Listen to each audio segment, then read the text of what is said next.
Hi, HR Nation. Welcome back to another episode of the HR Leaders Podcast, the show where we explore the future of work with industry experts and HR executives from the world's leading global brands. Today, we have a special guest on the show. We're joined by Kalifa Oliver, Global Head of People Listening, Research and Insights at WPP. Welcome to the show. How are you? I'm doing well. How are you? Not too bad. Is your desk and your shelf always that organized, to be honest? It is. I promise it is. It is. The So only you're the time opposite it's of me. not. Right. It's only bad when my kids run through and they become hurricanes and put their stuff on there. But I promise I try to keep that as organized as possible. I have one kid and I can barely keep things organized. So maybe I need some tips. Oh, I have a tornado, a hurricane, and a typhoon. Those are my kids. What happens when they come together and clash? When they come together, they win. They beat me. They win. That's it. They win. They level up. I just accept that this is my fate. I'll remember that. I've already learned one thing this morning from our conversation before we went live is that get up early before they're awake if you want to get anything done. If you want to get anything done, yes. Before we get into detail, tell everyone a little bit more about yourself personally. We kind of just touched on a little bit there and your background and experience to where we are now. Sure. So I'm originally from Trinidad and Tobago in the Caribbean, and I came over to the States to do a degree in psychology. I went to Bender College, HBCU in Columbia, South Carolina, and then I went to do my master's and my PhD at Clemson University. Go Tigers. I must say that. Is that like mandatory that you have to like mandatory at this point to always say go Tigers? And at Vanderbilt, I was an analyst. So I worked on the university side and did some work as well on the medical side, and that's in Nashville. And then I wanted to get closer to my training with employees. So I jumped into the deep end and went into Walmart. So we go to 2.2 million employees with lots of stuff to solve. And one of my aims was to try to help move Walmart away from the annual survey model into more of a continuous. Their survey must be a nightmare, by the way, with that many employees. I can't even comprehend. Can you imagine, like, when you're opening a data set and you literally just have time to just crash? Okay. Like, yeah, like a couple of 100,000 data sets, and we try and open that in Excel, and it just crashes. It just stays there. It just stays there. So you kind of have them to get up, go do something, stretch, take a jog, and it's still open. And then I had an opportunity after that to go to Wells Fargo and lead their continuous listening efforts and really try to build that out and help them come up with better processes and more surveys so that they can better collect information. And one of the things I also worked on there was building really good qualitative models for data. So I worked with a fantastic data scientist to do that. And now I'm at WPP. We're building from the ground up. We're really trying to look at it from a global perspective. And, we talked a little bit before. There are so many agencies and sub-agencies. It's a little bit of a matrix mixed with Inception, trying to solve it. Tell people, by the way, a little bit about who WPP are, just in case they're not aware. So WPP is a global PR, communication, and marketing agency. When I mean it's global, it is so global. Yeah, we have everywhere. We are everywhere.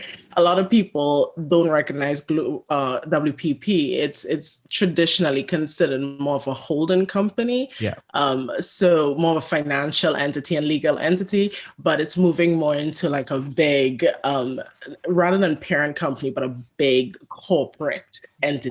Its own brand. With multiple agencies and sub-agencies and holding companies within inside it. A lot of people recognize our work. I mean, we have big brands, like one of our big clients right now is the Walgreens Boots Alliance. So there's a lot of big stuff we do in every retail, all these different markets and all these different venues and industries. We're pretty cool. We're pretty cool. We do pretty cool work. I mean, it's everything included. You have the political stuff, you have the advertising, the commercial stuff. It's a really nice, creative place to work. Really smart people, really strategic. And it's always growing rapidly through acquisition, right? Yes, It's like every yes. time an agency starts getting any sort of traction in WP, we're like, oh, we'll snatch you up. Right, absolutely. And just trying to track it. One of my jokes, so I started there in November, and one of my jokes is I ask everybody, how many agencies do we have today? Oh God, yeah. It is like I don't think anybody's been able to like pin me down with a really good answer. How many agencies do we have today? Because there's so much change in the industry. And I think it's the nature of the industry, and we are so massive. Yeah. We're such a massive group. So, how do you describe your job to people? Because head of people listening is not one we come across often. So when people say, what do you do? how do you describe your role? What do I do? That's what I say.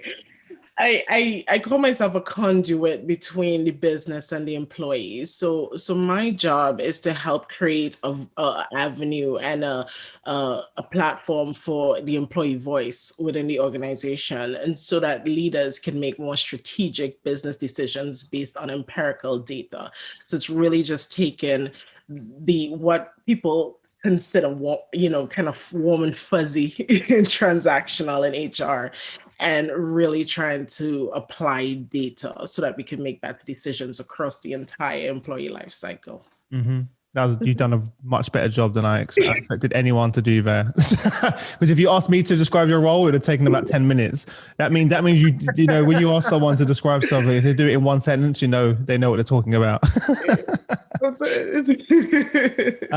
You must have been pretty busy over the last year or so, right? Because every company has turned towards their team, people analytics team, or people listening team right now to say we need to hear the voice. Now more of our employees, now more than ever. Yeah, absolutely. I think globally, a lot of organizations were caught with their pants down. I mean, that is just the truth, Whole world. Right. I think one of the biggest lessons of COVID and all that has happened related to it is that your employees are who are keeping your doors open, right? And once you take away that human element, which a lot of companies are like, oh, we're going to go automated, we don't need people. You don't? You sure? Yeah, there's a rude awakening there. You want to try that again. And I think it's really made companies have to rethink what the future of work looks like. I've been an advocate that the future of work is flexible. We have to move away from this manufacturing model where everybody just stands there and you have one person overseeing and looking over their shoulder to see if they're working. It's crazy, right? How we still have that model that was built in the Industrial Revolution. Yes, it was great for building railways and cars, but really? We still, all these years later, the 9 to 5? Not doing data analytics. Do you really need to stand over me? Like, go away. What are you doing? Now you got your wife standing over you. And your husband, go away with the kids. Like your work wife is now your wife. Yeah, exactly. We should call it work-wife balance. That's what I'm going to. I'm actually going to use that more often now. My wife's not going to like it though. Work-life balance. and I think that's important too. I think companies have now, well, not just companies, I think people are now understanding the concept of work-life balance. It's one of those things like you never miss the water till the well runs dry. Like now you're realizing why you need to have that balance. And it's a blend, right? There's no one or the other. I think that's what people always had it. It's either or, and that's just not a reality. Because as you know, with kids, 1 minute I'm on a Zoom call having a meeting, and the next minute I'm making lunch. Exactly. And it's okay, right? Exactly. It should be okay. And I tell people, a lot of the pushback sometimes you get is like everybody doesn't have a family, everybody doesn't have kids. That's true, but you should be able to go take a nap. That's balance too. That's true. Or just go for a walk. Go for a walk. That is balance. Like you have the right to have a personal life that is about you and outside of making money for other people. Talk us through some of the ways that you're using data then to improve employee experience outcomes. Apart from looking at KPIs, if you just look at it simply, so there are 2 ways you can use data. Well, 3. One is looking at data from a quantitative perspective. So let's say the easiest way, and the way most people are familiar with, is asking a survey. One of the reasons it's easy is you just get more results at the same time, right? More data collected. You could do that throughout the life cycle. So we're talking like candidate surveys, onboarding surveys. I call them moments that matter surveys, which a lot of companies don't do, like looking at when people return from leave. In fact, COVID is almost a moment that matters well when people return to work. Return to the office kind of surveys, exit surveys, which are critical that a lot of organizations do not do, annual surveys and pulse surveys, just check-ins. And then you have qualitative. You can do focus groups, you can do interviews, you can do open text on surveys where you really try to distill robust information that you won't typically get from a survey, because the truth is a survey is only as good and unbiased as the person who created it, right? So just like anything else, any test that is created, any sort of algorithm is created, a survey is one of those things that has a built-in bias with the assumptions of the person creating the survey or the people creating the survey. Qualitative data and open text data allows you to allow people to introduce you to ideas that you won't typically know about that actually should be able to help you in a very different way. And then you have more HRIS data, which is data that's in the system. That's usually like demographic data, like where are you located, sensitive data related to gender or sexual identity and disability and those kind of things. You look at all those together. You can solve now point in time problems, right? Like COVID. We have a point in time, we need to get everybody out. We need to figure this out. Then you can do long-term strategic planning with that data. And so that allows you to say, okay, if we send everybody home now, I'm using COVID because it's an easy example now. If we're sending everybody home now and we're bringing everybody back in, what steps do we need to make strategically to make sure that we're, one, complying with all the rules and laws and people feel safe when they return, and do they need to return? So those are long-term kind of strategic things. And then, also things that are really important right now, like DEI, like who's here? And what does that look like? And what do we need to do kind of thing? So it just allows you to just make these informed data decisions that before it was people's gut. And I wish people, right. And I wish people was the gut part's still super important, right? Because that's invaluable experience and, but you have to also have the data to back it up. Just back it up and be okay with the fact that your gut sometimes might be answering a different question than your data. And I like the way you put that. It's very politically correct. Right. Not saying you're wrong. You're just like, the gut might be answering a different question. I'm going to use that one. I like that one. You mentioned DEI for a second there. And I know you've spoken before about why DEI had to be reframed as an outcome to be successful and to hold organizations accountable. Explain a bit more about that, what you mean by that. So people have a notion, and a lot of organizations have a notion that if you just put people in the right places and you get this right algorithm of people, if you will, that inclusion just happens. And that's just not a way. So the example that I like to use is if you're trying to lose weight. Losing weight is your outcome, right? So there's a series of things that you might decide to do. So you might decide to eat differently. You may decide to exercise in a different way or exercise more. So there are all these inputs that you put in strategically, and the outcome is weight loss.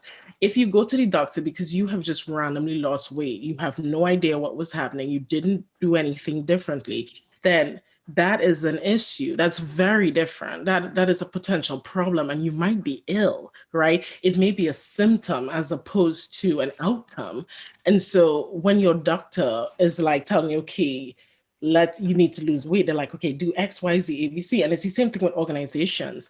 If you want to get to DEI, you need to consider three things: your processes, your policies, and your pipeline. Those are things that when you start focusing on those areas, DEI becomes almost natural. Like, I'm going back to COVID again, because it's an easy example. One of the unintended consequences of the decisions that had to be made about flexibility and flex work and remote work for organizations, an unintended group who would be able to benefit are people who have disabilities or people who identify as being disabled. Because typically, you had a whole bunch of people saying, no, we can't do that. We can't create that. We can't do this. This is not something we can do in order to accommodate certain types of disabilities, but I guess you can, right? Yeah. COVID was like, here I am to tell you you can. So now you have flatten the talent pool of people that you can get to include this group that in many ways are marginalized because work is not structured to accommodate some of their disabilities or some of their different abilities. And so that's what you need to look at. It is an outcome of the decisions that were made. There were outcomes of policy changes and process changes, and now it's improved your pipeline. So your pipeline change has now allowed you to get DEI as a natural consequence. And until we start understanding it's a consequence of things that we do, then I think we're always going to be free. Well, this is a DEI effort. Is it though? Is it a DEI effort though? Yeah. I think we solve DEI almost so differently. Not almost, so differently, like how we solve anything else. If your stocks were bad, or your product was bad, or you were getting customer feedback that they hated your packaging, or something was wrong, companies invest time, money, skills, talent to improve it. They change their processes, they change their pipeline, they change their sources, they change all of that. And they make these strategic decisions. And the outcome is, oh, I like this product now. Thank you. Great change. I appreciate it. But then DEI comes and you're like, oh, let's just find some people to put together. Let's maybe change something. You know what I mean? And so that's what I mean by it's an outcome. Right. It's it has to be reframed. Yeah, you're so right. The customer example is perfect, isn't it? Like the changes we would make if we see a chat issue there, all the different things we would assess, the different processes, tools, outcomes, policies. Why we're not doing that inside for our own people. Right. Because we don't see our people as our customers, and customer experience, your employee experience is a product. You don't realize it, but it's a product. It affects your reputation. It affects how people see you. It's a product. It's an additional product, because I'm here to tell you that if enough of your people are online telling people these people are crazy, don't eat there, don't go there, don't shop there. Eventually, people are like, they know something I don't know. You know, like somebody who works at a restaurant don't have to tell me twice. Don't order that from the menu. I remember we went back in the days when we could go outside.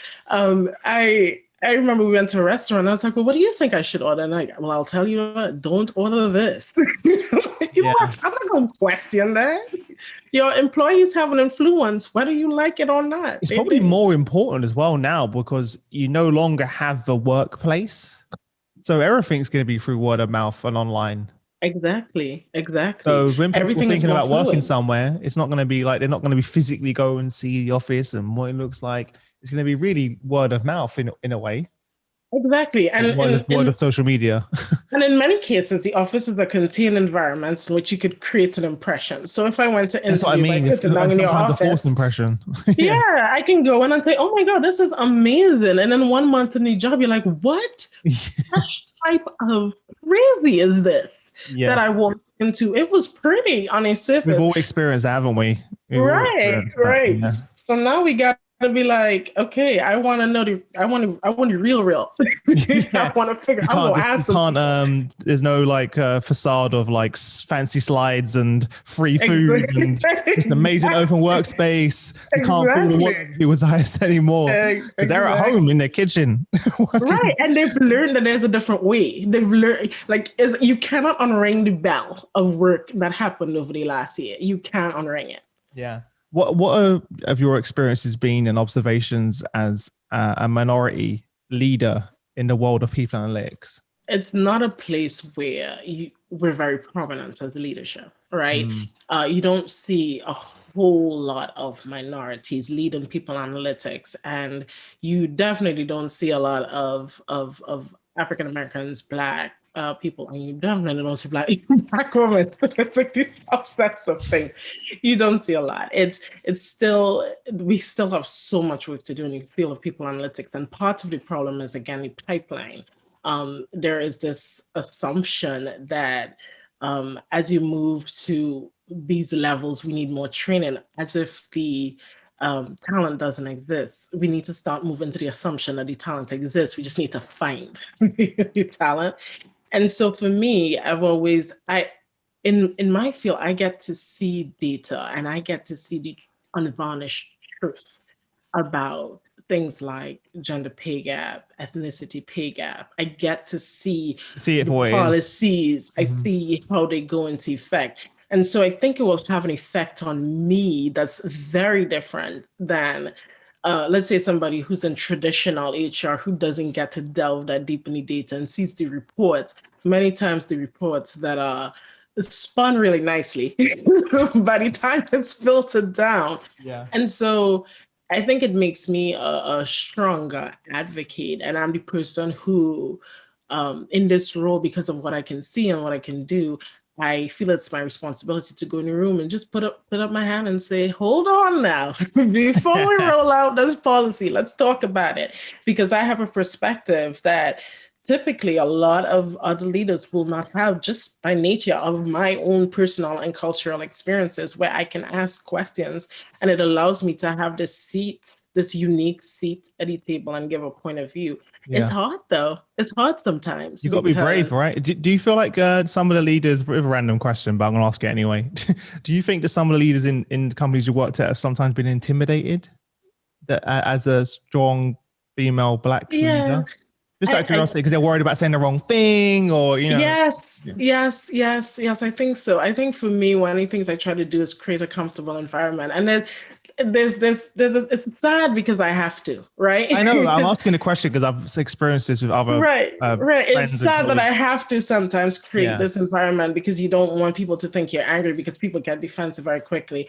I remember I had one manager who said to me, "Well, I just think you're taking it personally." Now, mind you, I had data, I had facts, and I felt strongly about it. And he's like, "Well, I just think you're taking this personally." And I'm like, you took all of my years of experience and everything I know and my skills, and you boil it down to emotion. Are you serious? And there was another one where there was a talent review, a performance review, and they were doing their what is it called? What is it called when the leaders get together in a room? Calibration. Mm-hmm. And one male, and the person who told me it was my feelings was a male, and one male said in there, "Well, I think Kalifa is really smart, and I think it tends to intimidate others, so I think she needs to work on that." And I was like, what? Oh my God, what? That's crazy. Oh, I don't know. How did you react to that? Was you in the room? I was not in a room. I was told because he was trying to frame it as something I needed to work on for my performance. And I'm like, hold on. So you're not going to talk about my data, my skills, my reporting, my build outs, my projects. They need to work on that. They need like what? You need to work on growing up. That's what it is. If I'm too smart and it's bothering you, that's a you issue. So but these I'm glad I asked that question because a lot of the obviously, as you know, my wife's Black, and a lot of herself and her friends have the same thing. Oh, you're just reacting with emotion or attitude, or you're too angry, or you're too angry, and it's like no, it's like, and the worst thing in your scenario is you're literally data driven. So you have the data, so that's even more. It's just shocking. Oh my God, it drives me crazy, and people don't see it, and it's jarring. And there comes a point where you're like, I'm so accustomed to it that ever so often you have to remind yourself, do not get accustomed to this. This is not normal. This is not okay, and it can be easy to do that. And I'm sure a lot of people just go, "Oh, I'm just gonna go with it." Like just this is exhausting. It is so exhausting. This is one of the other lessons of this year. I think we're seeing some of the quiet things out loud. And I've told people some of the DEI discussions and the discussions on race and the Black Lives Matters kind of thing. These aren't conversations that are new. These are conversations we've been having. People just speaking quietly. We've been having these conversations. I think what COVID did was it put us all on lockdown, and we all got to see some very horrific things when the world had its attention on it. And so people just started to say quiet stuff out loud. And, for the good or bad, I think it was time. It's time to say, because it's exhausting, because it's almost like you're acting all day. You have to act all day. This sounds pretty bad to say, but and I don't know how to frame it. I don't want to offend anyone, but you'll get what I mean. I grew up predominantly where I live is, I'm the minority. So where I live in East London, very multicultural. I was like, there's 2 white kids in the class, everyone else was Black or Asian. And a lot of my Black friends who work in corporate organizations, and my friend called Colin, and we would say he would go to the office and he would bring white Colin to the office and would make a joke about it. I know it's bad to say, but he felt like he had this pressure to be white Colin. I don't know if you know what I'm referring to by that. So, and he doesn't mean it. It's just, he felt like he had to have this facade and you have to become, yeah, to get ahead. And he tells me it's just exhausting. It is. And it's so sad that, we make a joke about it because we want to keep it lighthearted, because otherwise it can become overwhelming, but that's still happening. Right. So the way I had to explain it to some people the other day is there's an element of acting, and in psychology we call it deep acting, right? And surface acting. So there's an element of acting that you have to do every day, and so you go home tired, like you end the day tired. So if you think of how, for example, somebody who's considered introvert exists, when they go into a meeting or they go into a setting or they go into a social thing, it drains their battery and they need to be recharged at the end of it. That is, consider that you're in the same environment with different people and you're working and doing the same thing. But on top of all of that, you're also constantly having to act. You have to keep checking yourself. I can't be too angry. I can't be too smart. I can't let my guard down, because people are going to associate this as not me being burnt out, as not me being tired, as not me being correct. Or there could be a problem at home. They don't assume that. They just assume it's an issue. That it has something to do with who you are, implicitly. And so you almost have to shrink yourself to invisible so that they hear what you're saying. And you don't, that it's time for that to end. We cannot have people shrinking themselves down so all you hear is a voice, right? Because it takes us back to that whole, but I don't see color. Yes, you do. If I robbed you tomorrow and the police came, you would be able to say you see color. So don't try to make people invisible. And it happens so much in the office. And I think that's why I think a lot of people don't understand why working from home has helped a lot of people, because you get seen very differently now. You know what I mean? Because now people have communicated with someone over email and phone and stuff, and then they've met you and they didn't actually think that, oh, you're a Black woman in analytics. I know this. I'm just throwing it up. Well, it's funny because, except for my name, but they might see Dr. Oliver, right? They might see Dr. Oliver, and then I pop out on the screen, and they're like, oh, well, that's different. And every so often you do see that look. It's often subtle, but it's a look of surprise, and I'm like, and then I've come to find it very funny. Now, but people need to check themselves, and so that's why I'm not a huge fan. And people might like me say this. I'm not a huge fan of unconscious bias training. I don't think it works. I'm hearing that a lot, by the way. So much now. Like all of a sudden, everyone's saying it. I don't think it works. I think it was a quick fix that a lot of consulting companies managed to sell. And they made a lot of money from it. They made a lot of money from it. Yeah. I think recognizing your unconscious biases, I think it exists and it's true. I don't think the concept doesn't exist. It does exist. People have unconscious biases. Of course.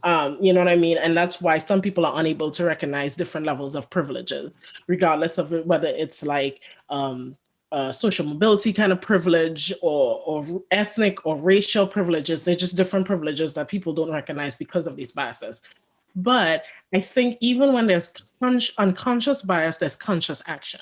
You knew when you were doing that interview and you decided specifically that somebody fits because they looked like you and reminded you, that was a conscious decision that you made. And so a lot of times what I've found with some of these unconscious bias trainings that I see is it's kind of excuses the person for making the bad decisions. And it also puts the onus on the victim of the aggression, or the person who is being, the person who is at the short end of that bias, to make you feel better and to hold your hand, rub your back, tell you everything's okay when it's not okay because you hurt me. You took away opportunities from me. You were aggressive to me. You perpetuated a stereotype about me. But I have to tell you that it's okay because you have an unconscious bias. You know what I mean? And it has this kind of, I always have to explain to you what you've done to me, and that's not okay. It's not okay. And I think people just need to check themselves. Yes, you have an unconscious bias. Now do better. Now that you're aware of it, you need to start doing real changes. And that's why a lot of DEI work right now seems very performative, especially when you look at it with data and you're like, yeah, while I hear you, this needle isn't moving at all. And the data is showing me that you're speaking, but you're not acting. And I think we need to move into unbiased action as opposed to just unconscious bias training. So there's a lot to take in there.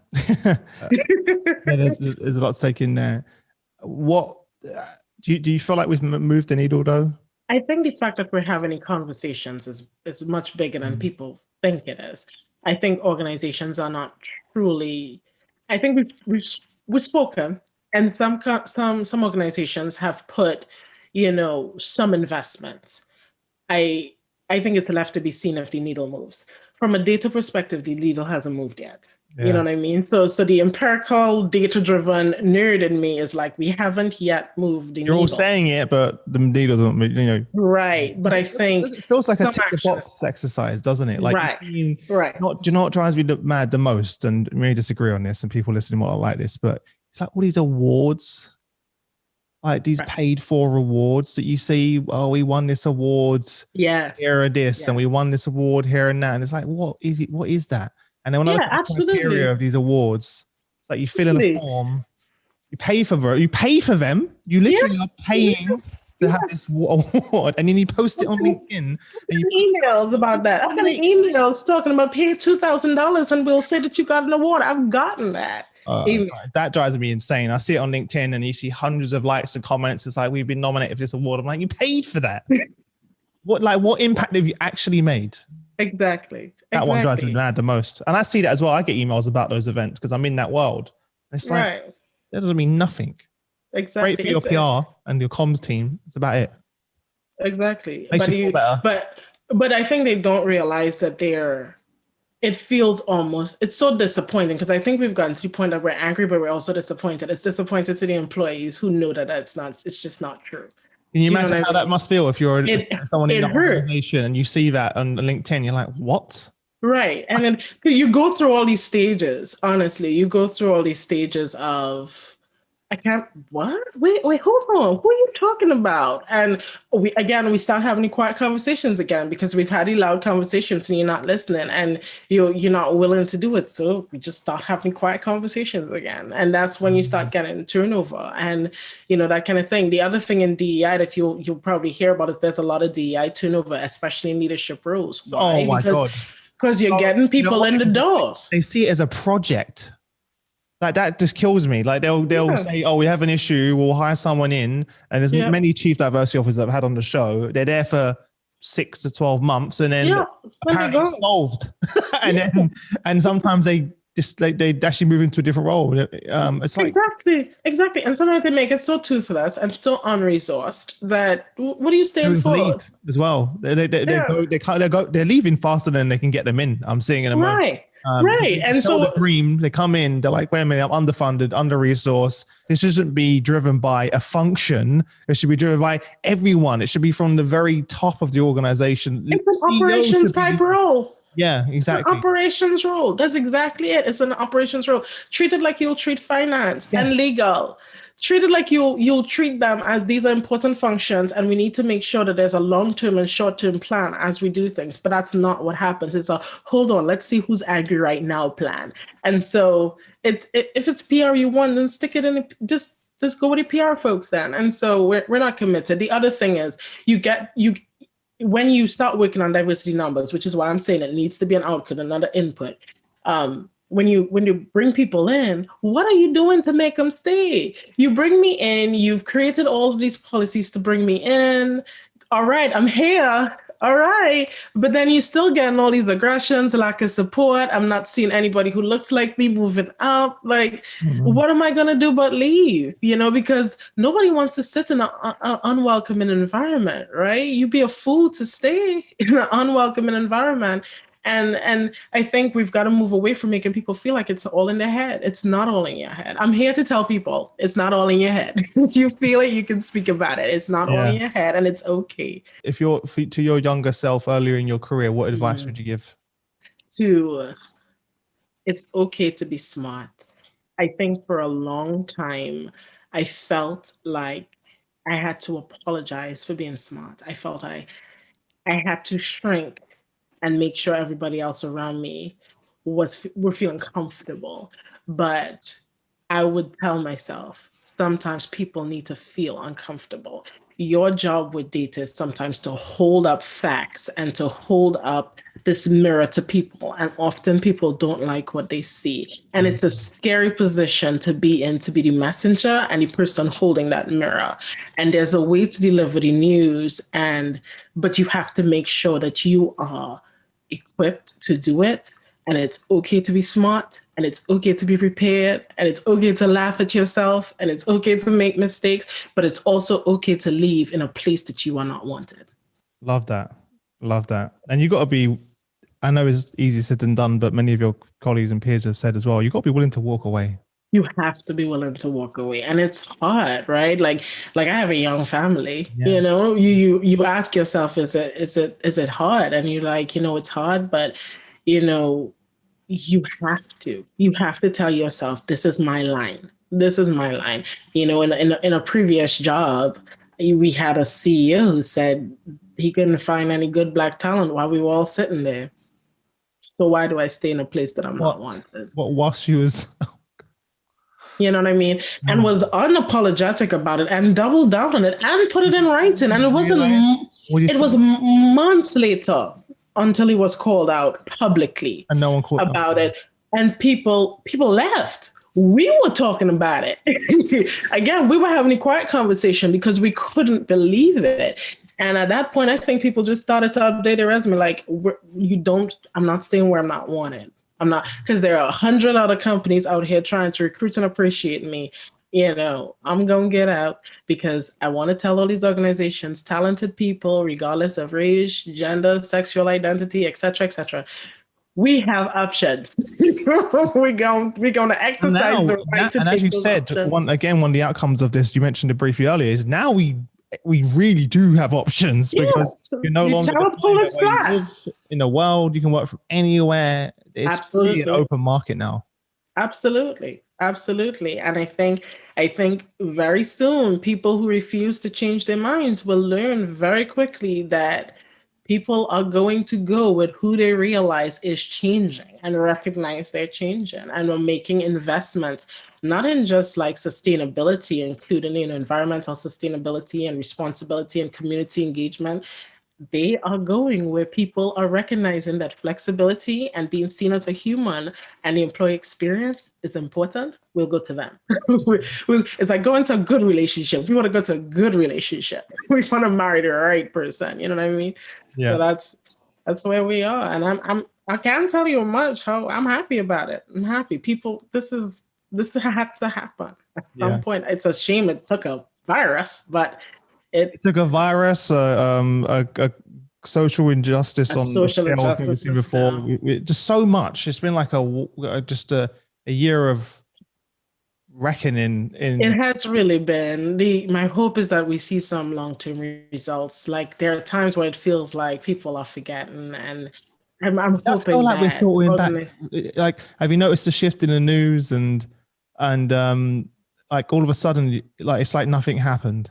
Because it's discomfort. People want to feel comfortable again. And I think ever so often you gotta be uncomfortable.